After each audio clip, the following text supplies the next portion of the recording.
The Supreme Court will on Friday hear an appeal by West BUDAMA North Member of Parliament William OKETCHO following a Constitutional Court ruling that nullified his nomination to contest for the 9th Parliament. The court also cautioned other MPs in a similar situation who did not resign before seeking nomination on the ticket of a party different from that on which they were elected to the 8th Parliament to take note of the ruling. On Saturday, retired Supreme Court Judge Edward Kanyeihamba blamed the Speaker of Parliament for this crisis. They should have been disqualified. So the Speaker has a lot to answer as to why he kept silent when this happened. But Ssekandi has rebuked Kanyeihamba for commenting on almost everything in the public domain. I regret to say, and he comments on many things. Maybe he can even comment on Edward hunting. Ssekandi says his office is not responsible for giving legal advice to members of Parliament.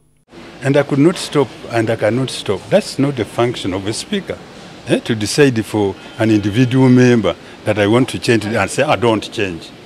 And actually, what I know about that provision is also known by those members. And I'm not their legal consultant.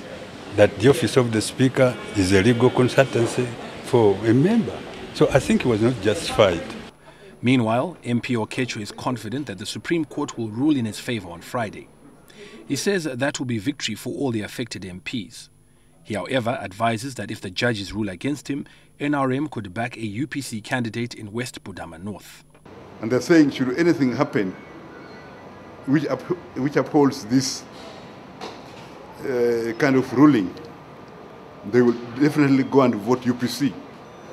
OKETCHO's legal team is preparing 18 counts to form the basis of his defense, but the MP declined to disclose the grounds. Because there are over 18 grounds against which that judgment can be upheld.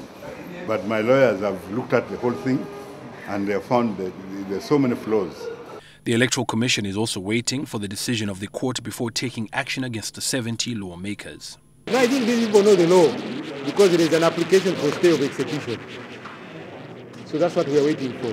If the Supreme Court upholds the Constitutional Court ruling, some legal experts argue that OKETCHO and the 70 will vacate their seats and also have their nominations nullified. But Justice Kanyeihamba disagrees. The principle in our constitution is that every Ugandan is entitled to vote and to be voted in office without any reference to a political party. And to me, that is very fundamental.